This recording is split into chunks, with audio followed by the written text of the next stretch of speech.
Welcome back to What Arty Noobs with General Disturbance.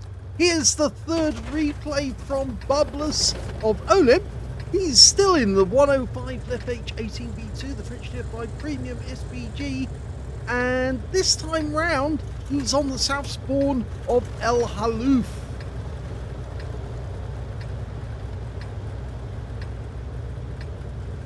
Let's get this show on the road. Game on! Okay, this time round he's actually in a tier 7 game. Yeah, so slightly more difficult because he's only in a tier 5 Arty.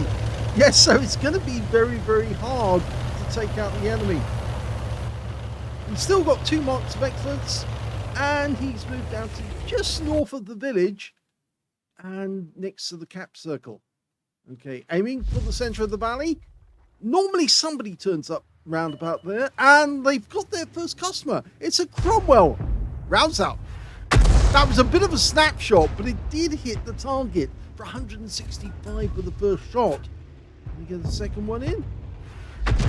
Very close indeed. That guy went right past the shell as it came in. He's found a Cheetu up on the ridgeline. Rounds out. That was a direct hit. Now he's loading a heat round. Rounds out.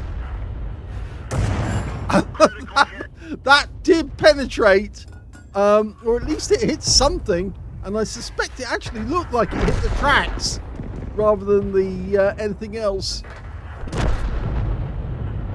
fired another one in, but the target's moved. Okay, over here we've got a Panther. This is the northwest corner of the map, by the way. Got the Rudy hiding on that spot, moving forward to take a shot and then pulls back immediately. Normally what you do there is you aim for the spot where they move forward to take a shot, because if you track them, they'll be stuck in the position where they were when they are vulnerable. And he penetrates him there and gets a critical hit, so he didn't actually get any damage other than the critical hit. He did hit him with that shell, and that more than likely did some damage. We don't know the exact amount. M4A1 FL10, that's the French conversion of the M4. They took them in, they changed the turret, the same turret as they used on the AMX 13-ton tank, and it was actually for the Egyptians. They made better use of the M4s that way. 75mm gun with an autoloader. Nice solid hit on the Rudy. 167. The Panther goes down. He was playing hide and seek with the M6. But remember, that M6 has got a 90mm gun, so he's able to do significant damage. Another hit, and that was a penetrating shot for 375. So that guy's down. But we're 3 tanks down on the enemy. And if you look at the minimap, you can see that those tanks were killed in the valley. That's where they all died, down at this end of the valley. Now you can see that bublus has decided to go into that little pocket to give him a bit more cover. We've now got a Nom Nom tank. That's the AMX 1357. The 13-ton tank with a 57mm gun. Fires quite quickly, and that's why Steve Walsh calls it the Nom Nom tank, because it just chews the enemy to pieces. Gets a hit on the OI experimental. Okay, what else is going on? Well, the enemy's got an E25 round there, but the Nom Nom tank's gone in to try and take him out, and he's circle jerking him, and that's the end of his game. Rounds out. Just misses the 1357.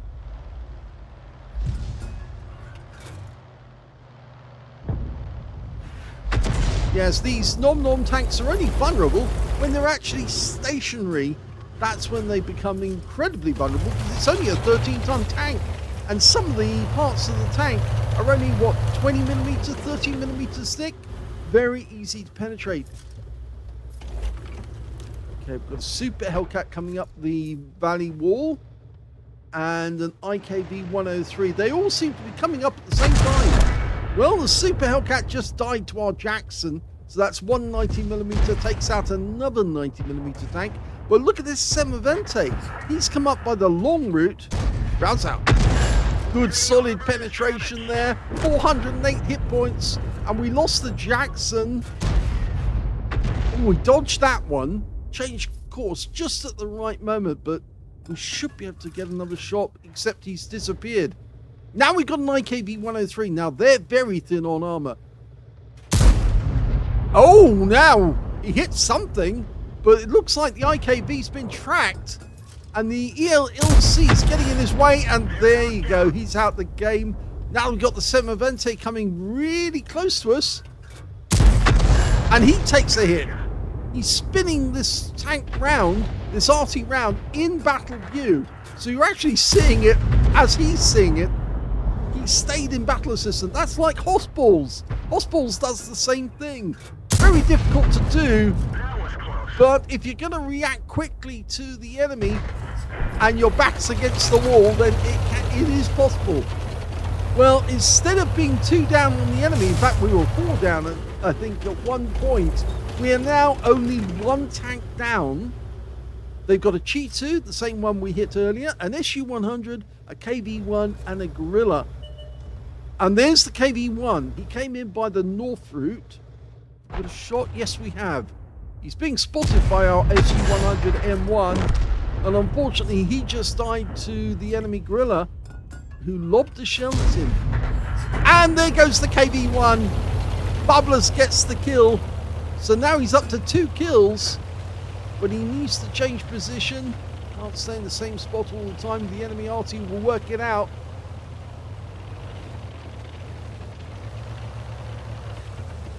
He's positioning himself rather nicely to ensure that he's actually in the bush and fully covered on all sides. You notice how he's actually turned the handbrake on. That actually prevents you from turning accidentally whilst you're doing a 3D view.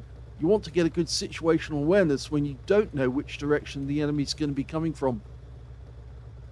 Now, where do we think the enemy's going to come from? Well, I think it's more likely that the enemy will probably appear from F3. That little opening there, because it's easy enough for tanks to get up on that corner. Use the bushes to creep up. You can see those bushes over there. They can creep up on us and then see if anyone's around, and if they get spotted, they know that they're vulnerable.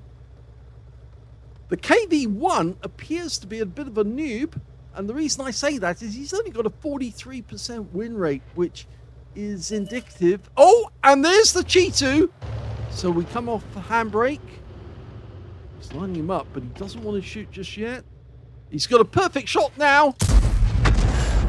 Oh, yes. Right up his rear, but we did get spotted. And that's going to encourage the enemy Gorilla to take a pot shot at us.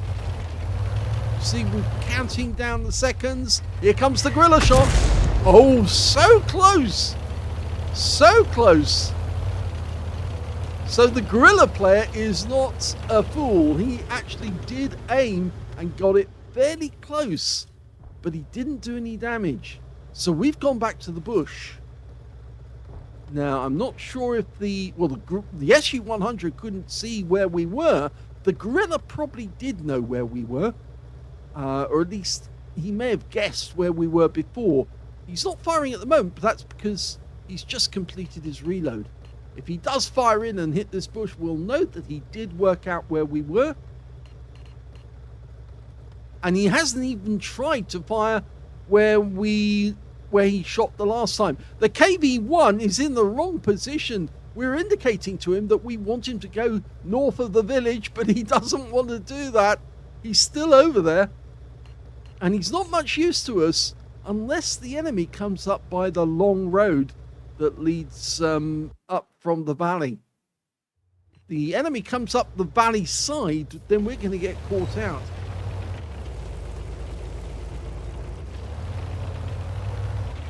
Okay. Well, bublus knocked over the wall there. That should give the enemy Arty a clue as to where we are. That's the sort of thing you look for. You look for destruction that's actually happening. And as soon as you see the destruction, obviously you take that clue as to where the enemy is. The reason he knocked the wall down was probably because he was worried that if he turned suddenly to one side or the other, then he'd knock the wall down, and then the enemy would know exactly where he was. We can see the KV-1. He's applied the handbrake again, so his concentration skill's working. The moment he starts moving, though, he'll lose that concentration skill straight away. And he hasn't earned enough to get the communications expert up and running.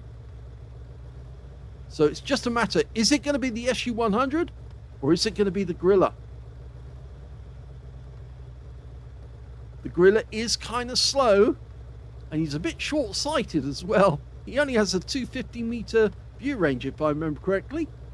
So, much less than our view range.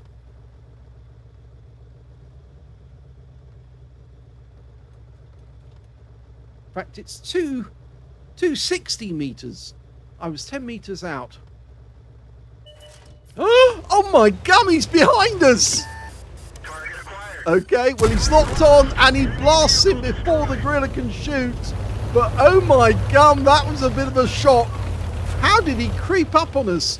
That was a 50-meter proximity detection.